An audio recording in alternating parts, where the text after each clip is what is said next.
Welcome to the Alisa Childers podcast, where we equip Christians to identify the core beliefs of historic Christianity, discern its counterfeits, and proclaim the gospel with clarity, kindness, and truth. And I've just had a wonderful conversation with Dr. Jeff Myers, president of Summit Ministries, about the Israel-Gaza conflict and really how we are seeing an uptick in anti-Semitism among Gen Z in particular, and just the radicalization of Gen Z and how that's coming into this narrative. So I'm really excited to bring you this conversation. There's a lot of really good practical information about what's actually going on, boots on the ground in the conflict, what is Israel doing, what's happening in Gaza, and theologically how we as Christians can think about these things, but ultimately, how can we talk to the younger generation who is embracing anti-Semitism at alarming rates? So I really am excited to bring you this episode, but I want to let you know a couple of things. Number one, sure, you've all by now seen the Olympics and the mocking of the Last Supper and mixed in with the Feast of Dionysus and all of that from the Olympic Games. And I just wanted to say a couple of words about that. I wanted to let you know that on my Instagram, I made 2 videos that gave my comments on them, but I'm going to summarize them here because I think it's important as Christians, as we think through things like this, as our culture becomes more and more hostile to Christ and to Christian values. So number one, my immediate response to seeing the scene of the drag queens and the different representations of all the intersectionalities of critical theory that are so popular in our culture today, sort of seated in the positions of Leonardo da Vinci's Last Supper painting, that famous iconic painting. And then, of course, what ensued after being stuff you can't even watch with your kids, right? That's the culture we're in right now. And so my first point was to resist outrage, because I think it can be so tempting to just get that adrenaline going every time something like this happens. And, let's just keep calm, resist the outrage, because a lot of these things, there's just so many people yelling and screaming, and we need to have our heads about us. And plus, as us, if you're a perimenopausal woman like me, you got to guard your adrenal system, right? So let's avoid outrage. That was the first thing. But the other thing is, I think that ultimately it's good for the church because it lets us know what time it is. We're living in a time, in a culture where the whole world, not just American culture, but the whole world can come together in unity and mock Christianity. And that seems to be okay. Now, there has been quite a bit of backlash. There's been a strong response from the Catholic Church, from evangelicals and Protestants, and even other people. I've noticed, like Elon Musk and other people who aren't even Christians, responding to it and defending Christians. So I'm very appreciative for that. But then as the conversation was unfolding, then I started to see some progressive Christian posts saying, hey, Christians, basically, you're so easily offended. You have such a thin skin. This wasn't meant to represent the Last Supper. This was the Feast of Dionysus. And I said in my second video, I really don't buy that, because you can't tell me that France is unaware of the most iconic and famous painting that depicts the Last Supper of Christ by one of the most famous and iconic painters of all time, that they're just really unaware of what this painting looks like, so that they accidentally placed all their people in exact positions that look just like it. I'm not buying that. And actually, it's turned out with this sort of quasi-apology that the Olympic Committee has issued, that they did admit that this was meant to represent that. So it's really both, which is the point I made in the video. And this is a good reminder for us to think about the logical fallacy called the false dilemma, because this is a very common progressive tactic. I've talked about it on the show before. We've talked about it on the Unshaken Faith podcast. But that's when you sort of have this one very obvious thing that's really easy to see, easy to recognize. Everybody recognizes it. But then someone will introduce a truth or a partial truth to get your eyes off the obvious thing and onto this other thing. And once your eyes are on the other thing, it creates a false dilemma, so that you think if this thing is true, then this original thing that everybody sees as obvious must be false. And so, like, applying that to this Olympics would look like this kind of obvious thing that everybody saw, that this looked just like Da Vinci's Last Supper, and people recognize that's very obvious. And then a partial truth is introduced, that this is actually about the Feast of Dionysus. Well, there were themes and imagery of that present in that as well.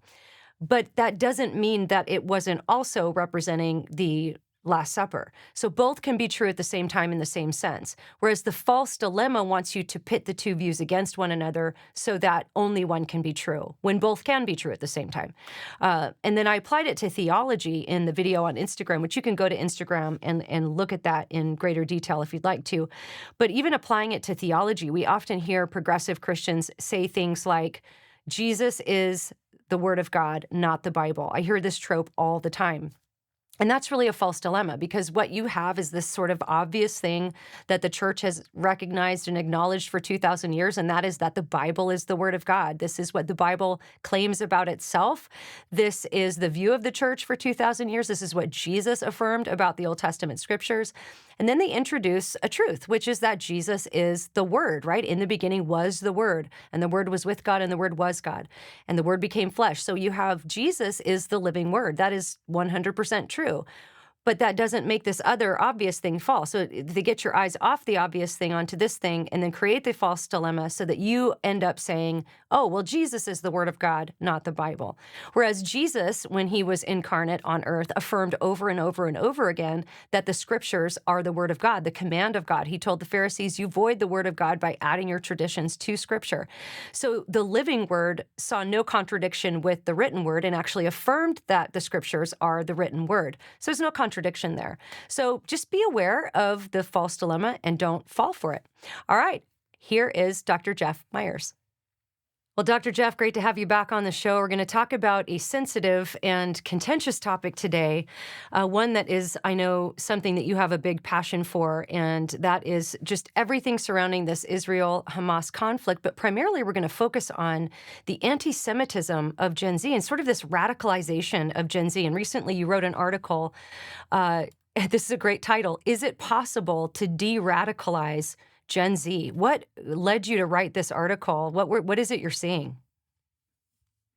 If you go back to 2023, October 7th, Hamas terrorists came over from Gaza and they slaughtered, raped, mutilated 1,200 Israeli men, women, and children, and took 250 hostages. I thought after that, we might see a lot of people reaching out to their Jewish neighbors saying, hey, you might be under attack, but I got you. I'll protect you. I'm there for you. But instead, what happened was a complete rejection of Judaism and of the state of Israel, at least among Gen Z. 60%, according to a Harvard Capps poll, of Gen Z said they thought that Hamas's killing of 1,200 Israeli civilians, men, women, and children, and the taking of 250 hostages was justified based on Palestinian grievances. 60%. It's out there.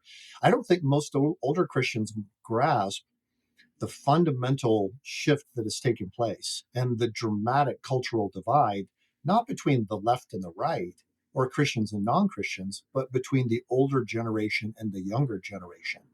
So I wanted to explore it. I knew I needed to help my Summit Ministry students and graduates. I try to help them along the way when they encounter an issue that seems impossible to grapple with from a biblical worldview. And it led to a trip to Israel during the time of war to the war zone. I, I met with and interviewed people from the left and the right, religious Jews, secular Jews, Palestinians, Arabs, religious Arabs, non-religious Arabs, IDF, intelligence officers, everybody in between, because I wanted to be able to figure out the truth and answer this fundamental question of how is it that the rising generation has become so indoctrinated? Mm, mm. Oh, good stuff. So, how did they become so radicalized? Because I'll just share with you a conversation I had with a parent recently when I was speaking at a conference. This woman came up to me and shared with me that her son had come out of the closet. He'd gotten completely swept up in this Queers for Palestine movement. And I just asked her, I said, I'm really fascinated to know, honestly, is he aware of what would happen to him if he went to Palestine? And she said, actually, he is. He is aware of that. And I said, well, how does he connect those dots? And she basically didn't really know. And so here you have this young man who says he's gay, he's in this Queers for Palestine movement, knowing that if he were to go there, he would be killed, he'd be thrown off a rooftop or beheaded or something like that. And yet he still is on that side. Help me make sense. How make that make sense for me, Dr. Jeff? Well, I'm with you on this. I think if that young man were to go to Gaza, he would absolutely and instantly be killed if he was an out homosexual. If he went to the West Bank, he would be 50-50 whether he would survive. Those are in the Palestinian territories. If he went to Tel Aviv, he would be fine. Okay, so this is one of those Right. issues where we just think, all right, what is actually going on here? Okay, I think the only way to understand it, and this is going to create a huge controversy, and you're probably going to get tons of communication on this. I think the ultimate target is not Israel. I do not think this is just about a strip of land in the Middle East. I think it's about everything everywhere. I think this is ultimately about Judeo Christian civilization. Yeah. So, people in Gaza who are part of this Hamas group, not everybody in Gaza, not all Palestinians, but those who are part of Hamas or supportive of Hamas, they have as their primary goal the annihilation of the state of Israel. And ultimately, they want to see the overthrow of the United States. Israel's the little Satan. You hear this language all the time. You just ask anybody on the street. Israel is the little Satan. America is the great Satan. That's how they see it. They will actually use that language. So their interests converge with people on the progressive left who think that America is more a force for bad than for good in the world. That's what brings it together. And why would they believe that? Because both groups have this fundamental sort of Hegelian dialectic approach that history advances through conflict. And what you do if you want to make sense of the world is simplify it. You don't look at all the complex interests. You simplify it. You have the oppressors and you have the oppressed. And you want those two groups to be opposed to one another and to be clearly identified, even if those aren't real categories, because they will clash. And in the clash, a better world will arise. That you could call it neo-Marxist, you can call it whatever you want, but there are a lot of people who fundamentally believe that is the way history is going to advance. So you have to have the conflict. And this is another illustration of how it takes place. You wrote in your article, the political spirit of our age is one of demonization.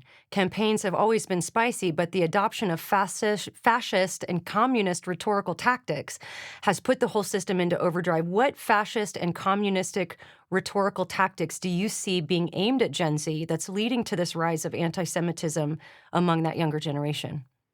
I think it's really straightforward. A tactic would be playing the man, not the ball. That's the way they would say it. If you're in football and you're not trying to win the point, you're trying to hurt the guy on the other team. Then that's playing the man, not the ball. That's what's happening in politics. So we put personalities at the forefront. You hear this rhetoric all the time from Joe Biden, who the president of the United States called his opponent essentially somebody who's against democracy. He will destroy democracy.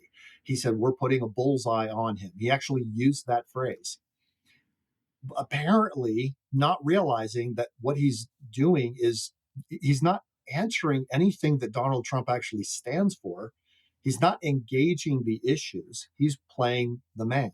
Well, that tactic goes all the way back to Lenin. He was the one who perfected it in the Soviet Union. He called his opponents names. He wouldn't dignify the things that they believed because he thought that if he even bothered to answer them, he would be platforming them. So instead of answering them, he just tried to denigrate them as people. Well, guess what happens in a society when people start to view their opponents no longer as human beings, as people? They don't really care whether they get hurt or killed. This is the story behind Rwanda. This is the story behind Vietnam, Cambodia, North Korea, China, Russia. You go right down the line and you realize that's the basis of every great lie in politics, is that the people who don't agree with us do not deserve to even live. Hmm. So I think I heard you say on another podcast something like 40% of Gen Z is now anti Semitic. Is that correct? Well, yeah, yes. So it was about, well, here's the main definition of anti-Semitism. I think it is when you demonize or deny the legitimacy of the state of Israel. That's Mm. going to be the dominant definition. According to that, a 1/3 of Gen Z would be anti-Semitic.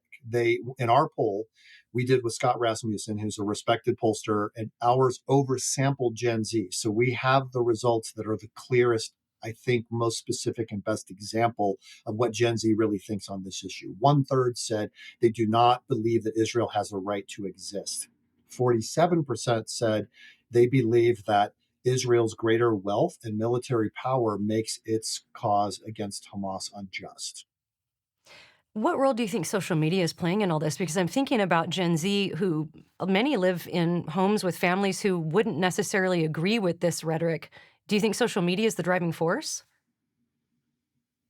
I think social media, you and I talked about this before, that it monetizes aggression, it monetizes conflict, because the fundamental belief behind it is that history advances through conflict. So simplify every issue, put people on two sides, make them fight it out. This happens primarily on TikTok.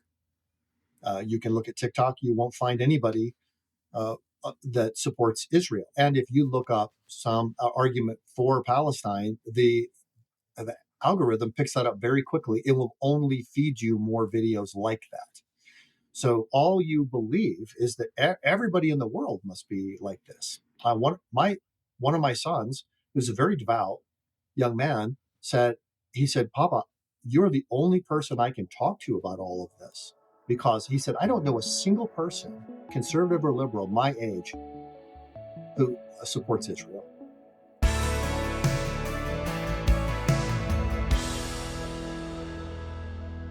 This whole conversation about the rising anti-Semitism among Gen Z just makes me think more about how important it is as Christian parents that we give our kids a good biblical Christian worldview.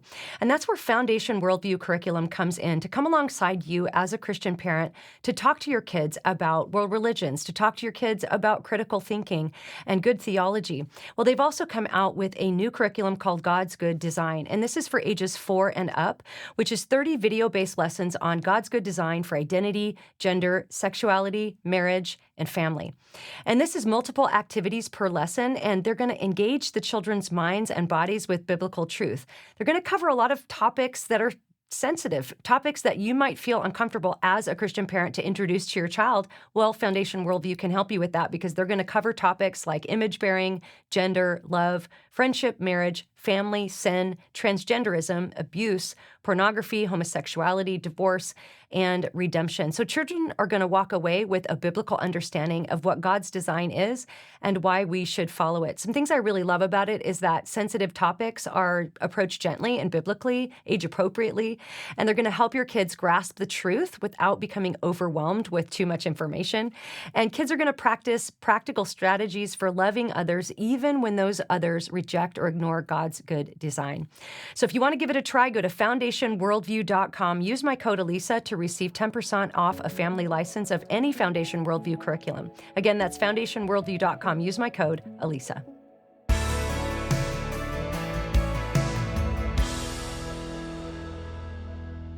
Wow.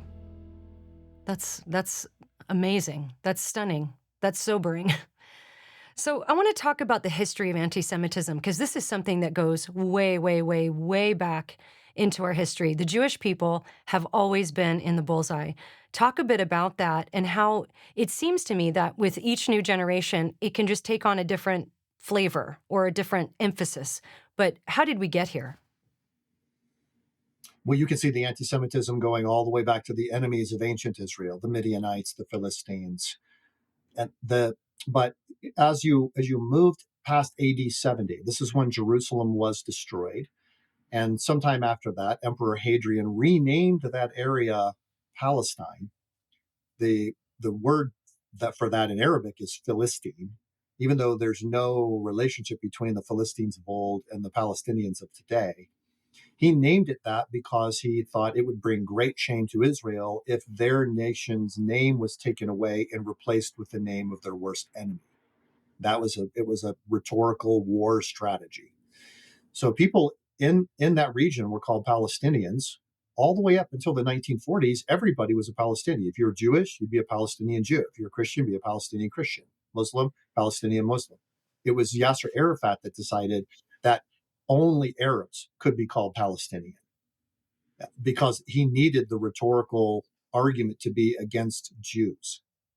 So how does this all fit? I subscribe to the idea, and I think I picked this up from a friend of mine, Rabbi Jerome Perez in Israel, that anti-Semitism takes on the zeitgeist, takes on sort of the spirit of the age. So when Christianity was dominant, most anti-Semitism was committed by Christians.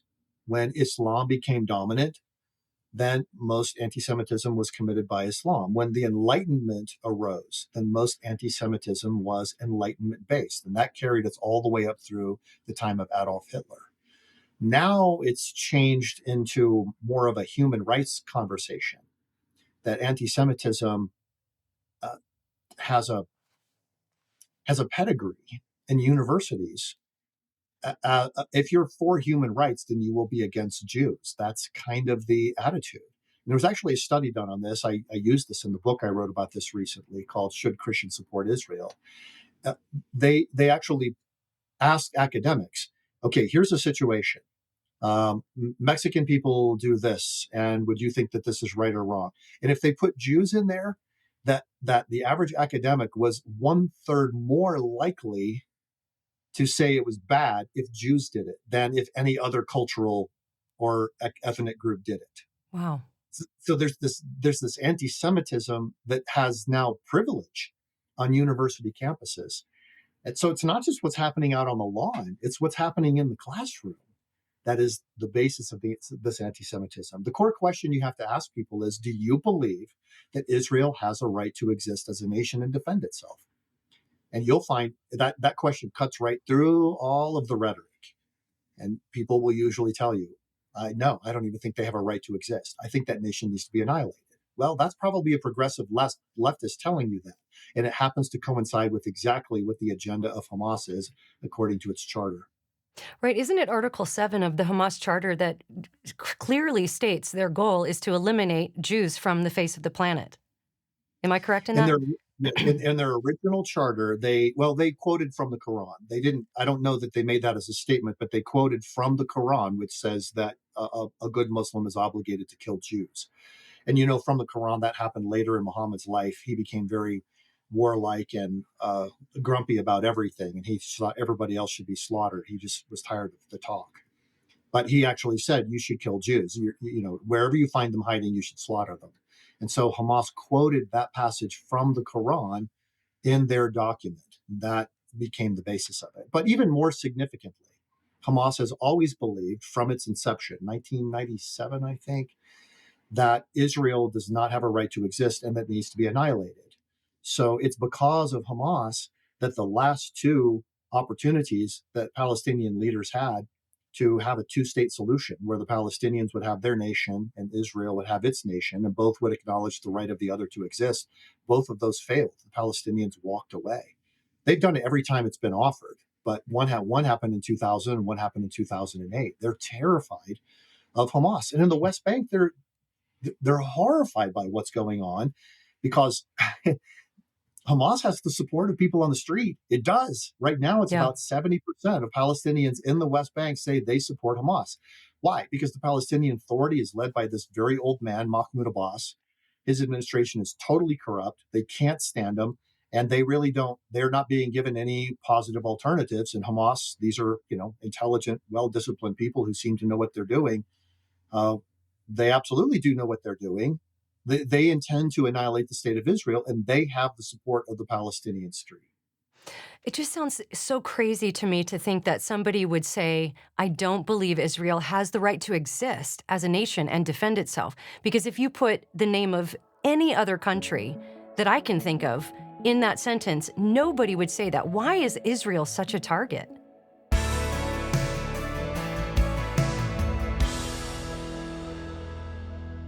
One One of the best decisions I made for my family was to subscribe to Good Ranchers, which is a home meat delivery service that gives you the absolute highest quality meat you can find. We're talking grass-fed beef with no antibiotics or hormones ever, chicken that has higher standards than organic, wild-caught seafood, and heritage breed pork, all shipped to your door on dry ice, ready to be put in the freezer so that you can pull it out when you're ready to use it. I absolutely love the quality of the meat, the taste of the meat. It makes making decisions so easy. When I don't know what I want to make for dinner, I can just pull out some of those triple trimmed chicken breasts and grass-fed steaks and cook that up so that my family can be together for dinner around the table. Now, this is a great time if you've never checked out Good Ranchers, which, by the way, is American-born, raised, and harvested meat. They have the highest quality standards, and they're totally transparent. When you buy meat in the grocery store, a lot of that is imported from overseas where they don't have the highest quality or transparency standards. But now's a great time to subscribe because right now they're doing their free gold medal add-on, where for 4 years, you guys, 4 years, you can choose between free plain chicken breast, black Angus ground beef, Applewood smoked bacon, or king salmon or sockeye salmon. And that's in every box for the next 4 years or until the next summer games. So this is why you should subscribe right now. Now, not only that, but if you use my code Alisa at goodranchers.com, you're going to get $25 off your first box plus free express shipping. So check it out. Go to goodranchers.com. Use my code Alisa for that 4 years of your free add-on plus $25 off and free shipping. Again, goodranchers.com. Use my code Alisa. Good Ranchers is American meat delivered.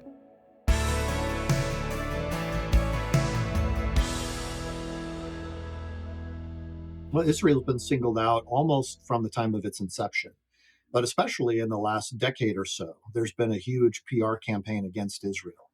If you look back at the United Nations condemnations from 2015 to the present time, there have been 140 resolutions of condemnation against Israel and only 68 resolutions of condemnation against all other nations put together. There are 193 nations in the United Nations, but Israel is singled out specifically, and 160 nations of the world regularly vote against Israel. Israel's only reliable vote is the United States, and um, Guatemala, Paraguay, sometimes Great Britain, but it's they just don't have that many allies. Why is it? I think it's because the founding of Israel was problematic. The United Nations decided the Jews needed to have a homeland. They went back to this Balfour Declaration, which was basically just a few sentences from a guy in Great Britain saying this is something we ought to try to pursue. The United States kind of got behind it, and it passed. 2/3 majority of the United Nations agreed that Israel should be formed as a nation. What they actually did at the time is they said we should have a Palestinian state and an Israeli and a Jewish state.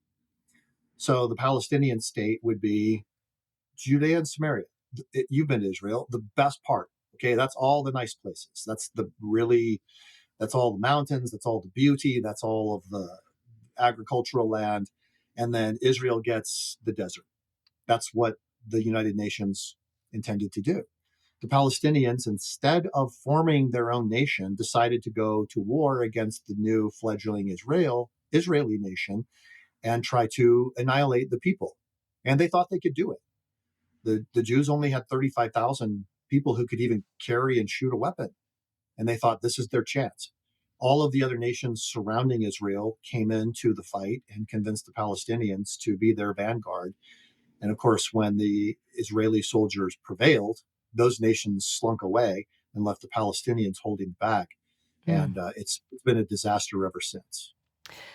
So I want to ask you about language. I went online today and looked at the Queers in Palestine website, and it was saying that you must resist colonial Western domination, and that was in reference to the genocide in Gaza. I do believe many people think that Israel is committing genocide in Gaza. Talk about that. Like, where is that coming from, and what's the truth about that? Is that what is happening literally between Israel and Gaza, especially since October 7th?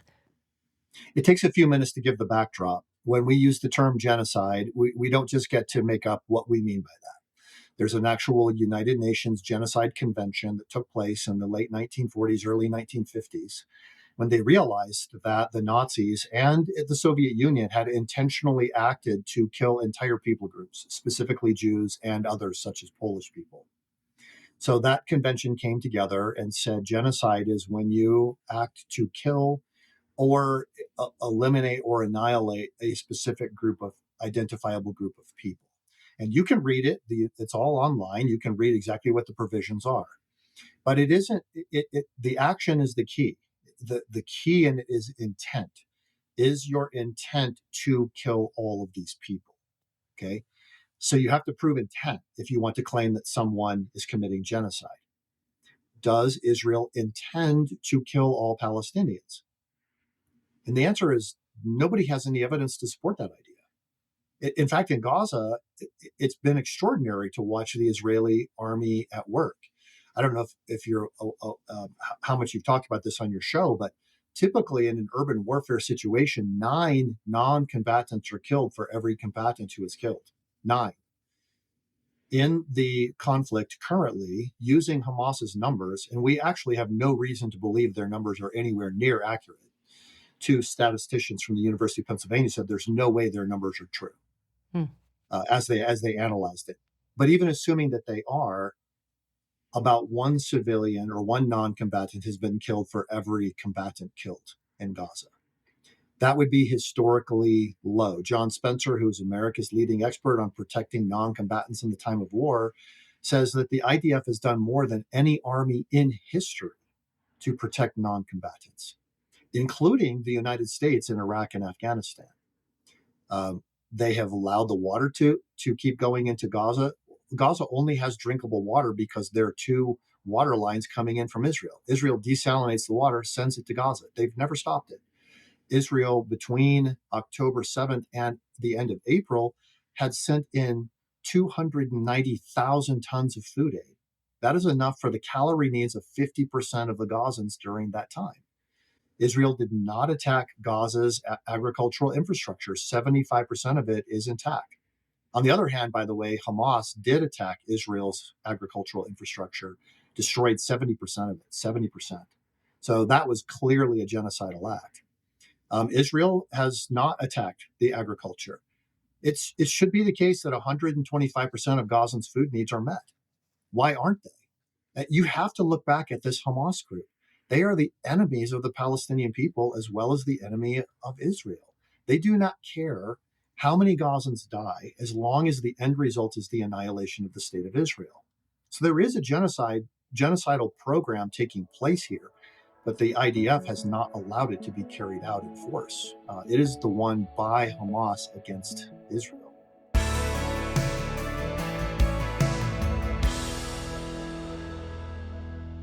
Proverbs 31, 8 and 9 says, "Speak up for those who cannot speak for themselves, for the rights of all who are destitute. Speak up and judge fairly. Defend the rights of the poor and needy." And this is one of the reasons that I'm so passionate about the pro-life cause. And another reason I'm passionate about 7 Weeks Coffee. 7 Weeks Coffee is an unapologetically pro-life and Christian coffee company. In fact, that's baked right into their name, 7 Weeks. At 7 weeks, the baby in the womb is about the size of a coffee bean, and that's when the heartbeat is first detectable. I love that it is high quality, artisan coffee, shade grown, mold free, low acid, pesticide free, absolutely the best and highest quality that you can find. But they're so openly pro-life. In fact, they give away 10% of every purchase to pro-life groups all over the country, and these are primarily pregnancy centers. They've raised to date over $400,000. You can help them get to their goal of $500,000 and enjoy the best coffee that you will ever have. So they support and partner with over 850 pro-life organizations. Why not give them a try? Go to 7weekscoffee.com. Use my code Alisa to get an additional 15% off every order when you subscribe. Again, that's 7weekscoffee.com. Use my code Alisa.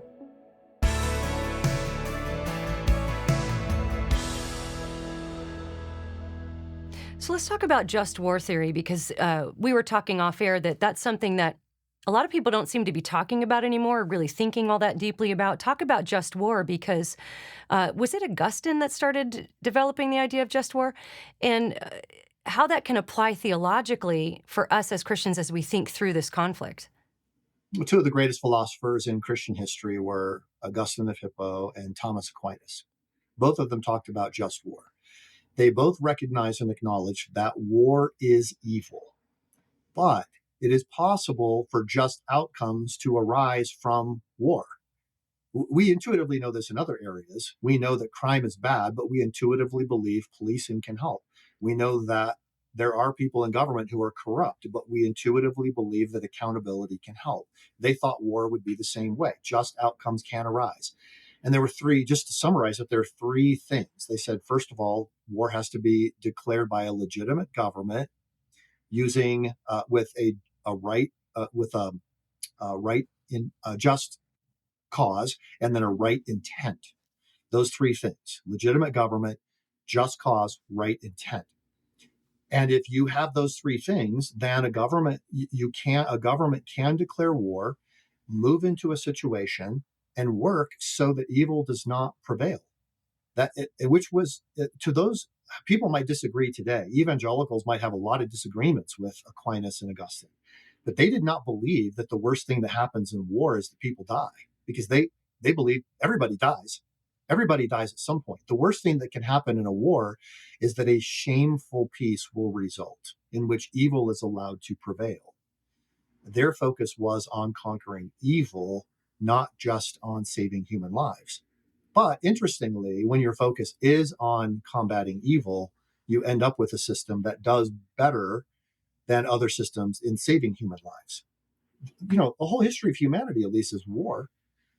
Will Durant said of the 3,000 years of human history that he cataloged, only 268 years were at peace. More than 90% of the world history is the history of war. And it was Christians who came in and said, not just war because we want to, not just war because we're trying to take over ground, but what constitutes a just war is that you have a legitimate government with a just cause and right intent. So, what is Israel doing right now? What is actually happening, boots on the ground, right now? Well, it's a moving situation. When I was there in January, they were still using artillery to target terrorist hideouts. And by the way, a lot of people don't know this, but they alert people. So if there's a building that's going to be targeted, and they think, though they know this is a weapons depot, but they think civilians might be there, they send WhatsApp messages, text messages, they drop leaflets. They even started parachuting speakers down, broadcasting messages saying, we're going to target this building in such and such a period of time. If you live there, you should get out. A lot of people didn't get out because the Hamas terrorists would block them in the building using weapons to make sure that they died when that building was struck. That's what they were doing back in January. Shortly after that, IDF troops began to move into these areas and specifically engaging in urban combat with those who are terrorists. And I asked them, how do you know? How do you know who's a terrorist? Because, I mean, you can't just go in there and just start shooting. And they said, oh, the terrorists are the ones that shoot at us. Mm. I said, wait, Yeah, wait a second. that makes it pretty easy to decide, right? There is no American commander who would allow troops to go into a war and you have to wait till you get shot at before you can shoot back. That simply Goodness. wouldn't happen, right? Yeah. So you've got Israel binding itself to these rules of engagement that are so strict because they are under the world's microscope. And it's taken a very long time, but it's a street to street fight to find those who are the combatants and engage them. And it's made very difficult because Hamas does not believe, most people don't know this either, they do not believe that any of the fighters are combatants. Their fighters are not combatants. If they run down the street with an AK-47, if they kill a baby in Israel, they're not a combatant. They are engaged in legitimate self-defense. That is Hamas's doctrine. Wow. So Hamas will never say so many combatants died, so many non-combatants died. They don't distinguish. Every person who dies is a martyr, which makes it very difficult to figure out what's actually happening. All we know is from the Israeli battle reports of how many kills uh, they have had of people who were shooting at them, and they think they've destroyed about half of Hamas's army. If that's true, Hamas will not be able to field a military, and they will be unlikely to form a government. And those were the two aims of Israel. It was not to kill all the Palestinians. It was not to kill all the Gazans. It was not even to kill everybody who likes Hamas. It was to end Hamas's ability to field a military and a government. Mm. So they're So, achieving that aim. Yeah. There are other So, now there are other new issues. Hezbollah in the north, a whole other issue, but Israel is basically at war on 8 different fronts right now. wow. So we really need to be praying for them. In fact, I pulled up Psalm 122, which says, "Pray for the peace of Jerusalem." This is something, I actually haven't had the chance to go to Israel in person, but I've always prayed for the peace of Jerusalem, according to Psalm 122. But let's talk theology for a moment. Is this still apply to New Testament believers? Is this something that maybe just hinges on your particular eschatology? Should Christians support Israel only if they have a particular eschatology? Or is this just across the board apply to all Christians? I've engaged with tons of people on this question, and the evangelical church is split far more than you would think. There are a lot of Christians who believe that Jesus died as a Jew and rose again as a Christian, and Christians are not relevant, or Jews are not relevant anymore. Okay, you can support them politically, but they're not relevant in terms of your faith. The biblical perspective is, I do not see it agreeing with that. If it does, it's much more nuanced. You go all the way back to Abraham, the Abrahamic covenant, which was God making a covenant with himself on behalf of Abraham. That covenant was there were always 2 parts: with the people in the land, with the people in the land. Every single Old Testament reference you find is about the people in the land. The land was central to this covenant that God was making. Well, the Apostle Paul came along, and there were a lot of Jews who were trying to kill him for saying that Jesus was the resurrected Christ and the coming and the prophesied Messiah. Peter prophesied the same, he said the same thing. He said those prophets were talking about Jesus. So that's a Christian belief. That's New Testament. That's what we believe. But what about the Jews? The Apostle Paul was fascinating about this. In Galatians chapter 3, he said, those who believe are blessed along with Abraham, the man of faith. What's that blessing? That God will bless them, and through them all nations of the earth will be blessed. We are inheritors of that covenant. What about the Jews? Are they still part of the covenant? Well, Paul addressed this very specifically in Romans chapter 11. And he said, Christians have been grafted into God's root. I just can't believe there's so much discussion on, well, maybe the Jews have been grafted out. Maybe some Jews have just been grafted out. I really think we should be amazed that Christians were grafted in. That's a pretty Right. extraordinary move on God's part, Yeah. to graft us into a covenant that we had no right to claim for ourselves, but that's actually important to God himself. So I would think about that. Whether all Jews are still part of God's covenant or not is something God alone can decide. Because the nature of the Abrahamic covenant was, Abraham divided the animals. That's the way you do a covenant. Then both people walk between, and they essentially say, if I break my part of the covenant, do to me what you did to these animals. It's a very serious Yeah. commitment. You're signing with your life on the line when you make a covenant. Well, the animals were divided. God put Abraham into a deep sleep, and God alone walked through the pieces. Right. It's not a covenant with Abraham, technically. It is a covenant God made with himself on behalf of Abraham. So this is God's covenant with himself. This is not something that we can say, well, our theology's changed now, so we don't have to support that anymore. But what happened in history? Well, people didn't have a nation of Israel, so they just assumed that Israel was a spiritual entity. John Calvin assumed that. Most of the church fathers assumed, well, Israel doesn't exist anymore, so it must just be a spiritual concept. And we make metaphors out of everything.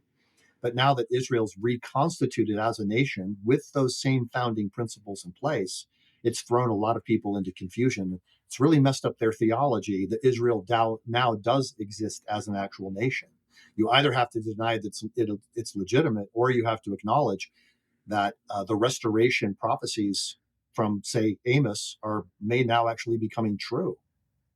You mentioned earlier that some of the original anti-Semitism, at least in more recent times, came from Christians. Do you think that some of those early church fathers, with that theology, was that maybe informed by anti-Semitism? Do you think?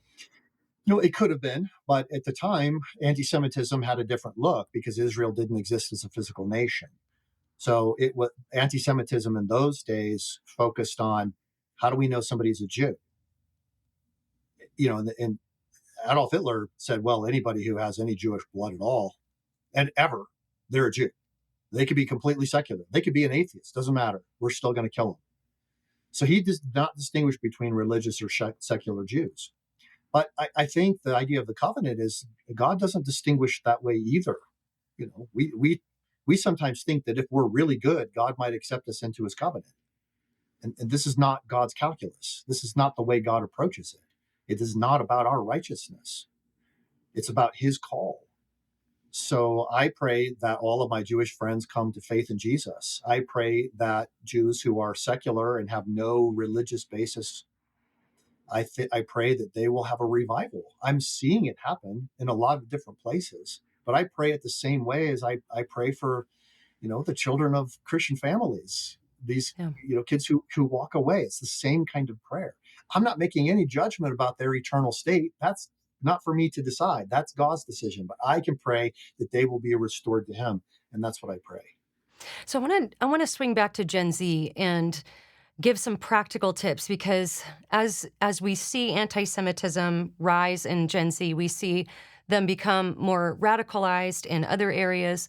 I want to ask, how can we be praying, but also how can we talk to the young people in our lives who might be falling for some of these sort of propaganda, lies of propaganda that we see? And I think probably, I mean, I'm not really on TikTok. I have a little profile, but I never go on there. But I have a feeling a lot of this is happening on TikTok, because just even in my research on deconstruction, so much of the misinformation was happening on TikTok through these large echo chambers that really operate like propaganda. And I would imagine that with the world sort of all speaking again with one language at the Tower of Babel that our social media has sort of recreated, that a lot of this indoctrination is coming from places like TikTok. And let's start with that second question. How can we talk to young people who have bought into this idea that Israel's presence where they are is just colonial Western domination? That word colonization is a huge part of this conversation. What are some practical tips on talking with kids, to reason with them, to help them see the way things really are? I think there are three things. There's so much I would like to say about this, but the first thing is just express caring concern. Dr. Stephen Hassan is the main guy who helps people come out of mind control cults. And he said, the thing I always have to remember, and this guy's not a believer in Jesus. He said, the thing I always have to remember is that these people are enslaved. They are enslaved.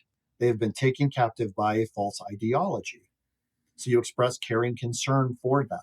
If you come at them and condemn them, they'll probably move further away. You have to express caring concern. The second thing, I think, is to ask a lot of questions. How do you know that's true? Where did you get your information? How did you arrive at that conclusion? How do you know that is the correct viewpoint? The third thing is, I think you have to give facts. We did a interesting poll, the one with Scott Rasmussen, and we asked questions and then asked follow-up questions depending on people's responses. So, for instance, we asked, do you think that Israel's greater wealth and military power makes its cause against Hamas unjust? And 47% of young adults said yes. So those who said yes, we asked them, do you think the fact that Hamas leaders have all become millionaires and billionaires by skimming off of international aid designated for destitute Gazans makes their cause unjust? 57% said yes. They immediately flipped their viewpoint. More than half flipped their viewpoint with the presentation of one fact. And then 23% said, well, now I'm not sure. Okay. So it doubled the number who are indecisive and flipped the viewpoint of 50%. Listen, if somebody has a bad idea, it's better that they're indecisive than that they're decisive. So Right. you present facts. We also asked a question about the two-state solution. You think Israel should be forced into a two-state solution in which Israel and Palestine both have nations? And almost a majority of young adults said, yes, I think they should be forced into it. So those who said yes, we asked them, does the fact that the Palestinian leadership has rejected every two-state solution in 1948, 1967, 2000, 2008, does this fact, with this fact in mind, do you still think that Israel should be forced into a two-state solution? And the number who had thought it should dropped by more than a third, and another 10 or 11% were cast into confusion. So it is presenting the facts. And that's why I wrote this book, Should Christians Support Israel, which I want to give to everybody on the podcast. This is not a sales pitch. I'm going to give you a link and just give you the book. But Great. it Yeah. is it's 200 different pieces of documentation illustrating everything that we've talked about today. You just got to present the facts. I'm finding, get kids to read a book. They're a little bit sick of watching YouTube videos. Just say, I challenge you to read an actual book and then get back and we'll have coffee and you can tell me what you think. That's such great advice because I find, especially when tensions are high and people are very emotional about different topics, if you just ask a well-placed question, often it can, like I've seen that where it'll kind of make somebody back off a little bit or become a little bit confused in their own perspective, especially if I post a podcast that looks like they're not going to like it and they'll just come on and say, this is ridiculous. And then you just ask, have you watched the podcast? And then it's like, nope, they probably haven't watched it. They don't even know Wah, what they're wah, arguing wah. against. Right. So that's really great advice. And I appreciate that you're giving this book, and we will definitely put that link in comments, and I'll give you a chance at the end to give all the different places that people can find that and the good information about that. But knowledge is power, right? It's when you have the facts, when you yourself know what's actually going on, then you can use those facts in such a powerful way to ask well-placed questions and challenge, just as you've said. How can we be praying for Gen Z? Because in some ways, I have so much hope for Gen Z, and you're around Gen Z all the time. I'm around Gen Z all the time, especially with the summit camps that you do and the gap year program that you do there. And in some ways, I have so much hope. When I get in a room with students, it seems like the ones who really love the Lord, they're passionate, they're engaged, they're excited. But at the same time, you do see this radicalization as well. It's like Gen Z is almost like the 60s generation again, where everybody's just so radical on their side of their opinion. So how can we be praying for young people in our lives as we seek to have these conversations? One of my favorite passages in scripture is 2 Timothy chapter 2, where the apostle Paul says, and the Lord's servant must not quarrel, but must be gentle to everyone, able to teach and patient, instructing his opponents with gentleness. Perhaps God will grant them repentance, leading them to a knowledge of the truth, and they may come to their senses and escape the trap of the devil who has taken them captive to do his will. I think we need to be praying for escape. You treat somebody differently if they're enslaved, as Right. opposed to if they're just being obstinate. If they're obstinate, you get irritated at them. If they're enslaved, you kind of understand. They don't really know. They're enslaved. They don't know any different. So what do? You instruct them gently in the hope that God will bring them to repentance. That's our prayer, that God will give us the opportunities to instruct them gently, to ask questions, to plant seeds of doubt, to gently instruct, and then to pray that they will be set free from bad ideas that take them captive. As someone who does have so much interaction with Gen Z, I want to let you leave our audience with some words of encouragement. If there's anything that you didn't get to say that you want to say, just leave us with an encouraging word here. 7 different times this summer, I've held Q&A sessions with Gen Z leaders. So this is a total of right around 1,000 young people over those 7 different Q&A sessions where they can ask any question they want. They ask tougher questions than the media asks on Hmm. Israel. Wow. Tougher. And their questions I treat them as legitimate. I, I let them know they are safe to think hard and to ask questions. And then I take time to give extended answers to those questions. I am finding that a lot of them change their minds, not just because of the presentation of the facts, but because of the spirit in which they're presented. So, one of the things I hate about social media is that everybody is so dang sure of everything that they have no idea. Like 55% of the protesters could not identify the river and the sea they were chanting about, but I they're saw that. absolutely Yeah. sure. They're absolutely sure that Hamas is good and Israel is bad. Right. Why? Because they saw a video from someone who seemed really sure and that made sense to them. So social media makes us feel that we have a lot of knowledge that we just don't have. I'm watching it right now on a current conflict that's taking place as a result of the Olympics. Everybody seemed really sure they are the ones who know exactly what's going on because they saw somebody else's post and they read it and it made sense to them.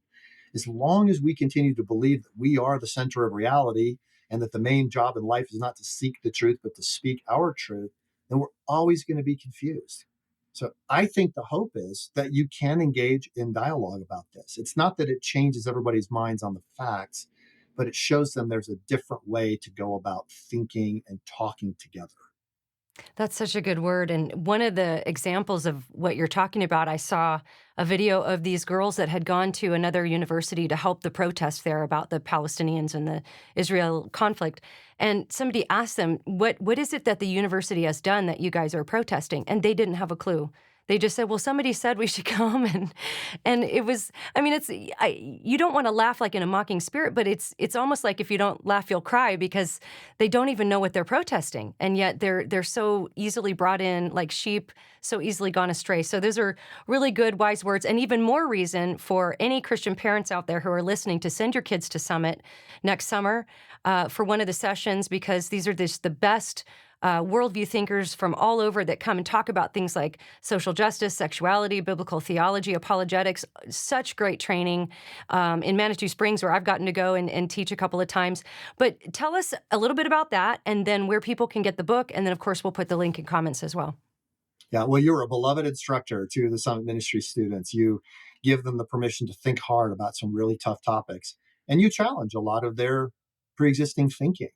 And they really love that. They learn to really appreciate it, and they come to the Q&As and really dig in with you, right? It's Yeah, fun yeah. to do it. It's what we need. This is what we need at this point in time. And that's what Summit Ministries really excels at. For 11 days at a time, students come either to Manitou Springs, Colorado, or Lookout Mountain, Georgia. And in those programs, they are with other young adults who want to pursue Jesus, who want to think hard, and who are going to be leaders in their communities and in our nation in the coming years. They have the opportunity to ask all of their hard questions, come to a clear understanding of what a biblical worldview is, and then learn about the counterfeits that would take them down. And then they learn how to dialogue. That really is, as I mentioned earlier, that really is the key. So I encourage anybody if you've got a young adult, 16 to 22 next summer, we really, really want them here. The impact on their lives is enormous. 95% graduate saying they believe in a Christian worldview. And even after 10 years, 85% say they still believe in a Christian Wow, worldview.